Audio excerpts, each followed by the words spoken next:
So, I'm going to have a lot I want to say in this video. So, buckle up, grab some popcorn, grab some munchies, you might need some alcohol, and settle in.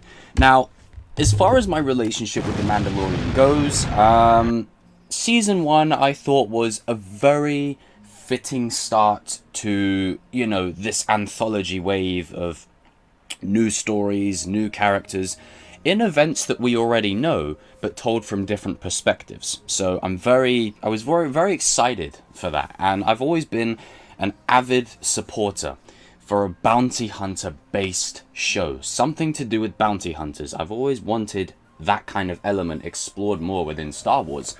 And for those of you who grew up with the bounty hunter Jango Fett game in the early 2000s, this show will definitely give you a lot of nostalgia for that game. As with this latest episode, I definitely got some Jango Fett bounty hunter game vibes.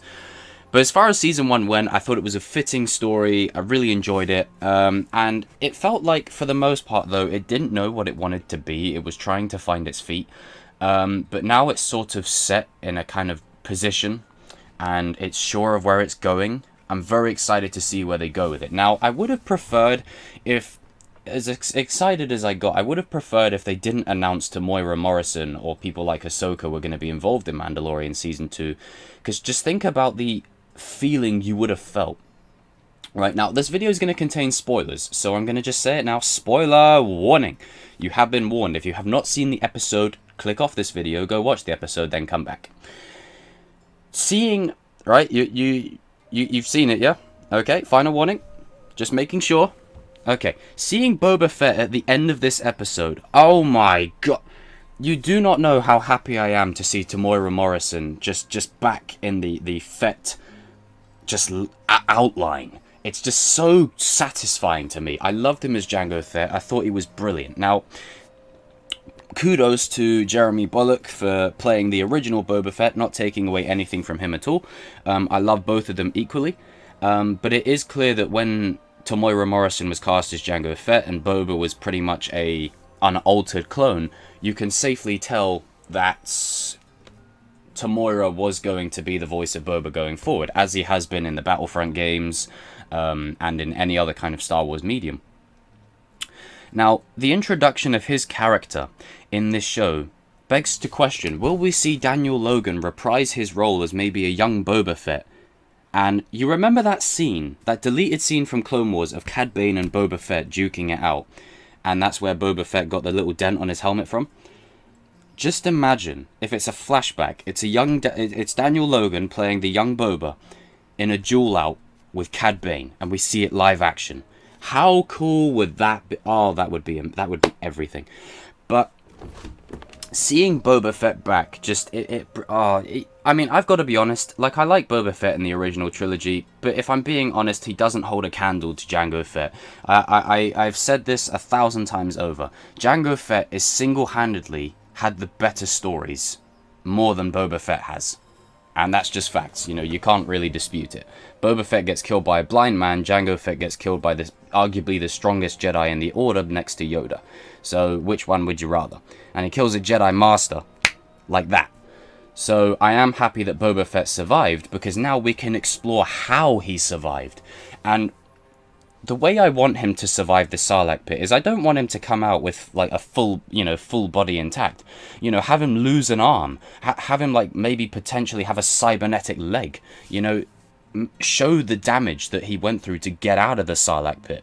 And I really would love, it's not essential, but I would really love it if they show us his escape from the Sarlacc pit. For years, Star Wars fans have theorized, did he survive the Sarlacc pit?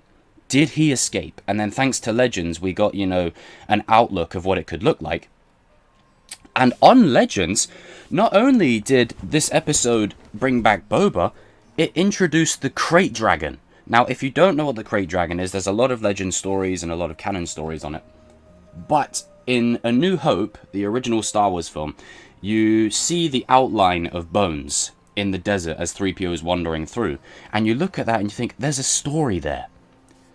And we finally get to see the Krayt Dragon in action. It was just a treat to see. And then that little line where they say, oh, it was in a Sarlacc hole or something, and then Timothy, Olyphant character, says, oh, I don't believe it. You know, if there's no Sarlacc in there, I don't really believe it. But Mando says, well, the Krayt Dragon will probably have eaten it by now. And the Krayt Dragon is something that the Sarlacc pit fears. So I was really excited to see that. Now, on Timothy Olyphant's character, I really hope they don't kill this guy off. He's like sort of Bill Burr's character to me. I just love him in universe. I think he really adds a lot. And I really hope that we get to see him again down the road. And it's Mickey from Scream 2. It's Mickey from Scream 2. It's just crazy, just seeing that guy from that role to this role. It's very bizarre. As soon as he was wearing Boba Fett's armor, I fangirled just a little bit. It was just nice to see that armor again. And then seeing Boba at the end of the episode, knowing that he's probably going to get that armor back. But I'll be excited to see what turn they take with Boba, given the fact that Moff Gideon wants the child. He's chasing down Mando. What if he pays all these bounty hunters to come after him? Will Boba Fett be someone that he hires to go and take the child and steal from him? Now, as I've always said, in any 3-act scenario, your first act is your foundation, it's your set piece, you get introduced to the themes, the characters. And Act 3 is always the redemption piece of Act 1 and Act 2. But we're currently in Act 2, and Act 2 is always the darkest for our protagonists. It doesn't end on a happy note, it ends leaving you feeling uncertain. So I feel like this season could end with the child being kidnapped. I think I have a strong feeling that the child is going to be taken by the end of the season, and Mando's got to get him back. It's going to be something like that, I feel. I mean, I could be wrong. I don't know how they're going to incorporate Ahsoka or anyone like that. But as far as where they've gone this episode, I think it was a very solid return. I loved it. And can we just give a major shout out to the pit droids from the prequel trilogy, love those guys, and to the pod racer. Oh my, the feeling of seeing a pod racer again was so good.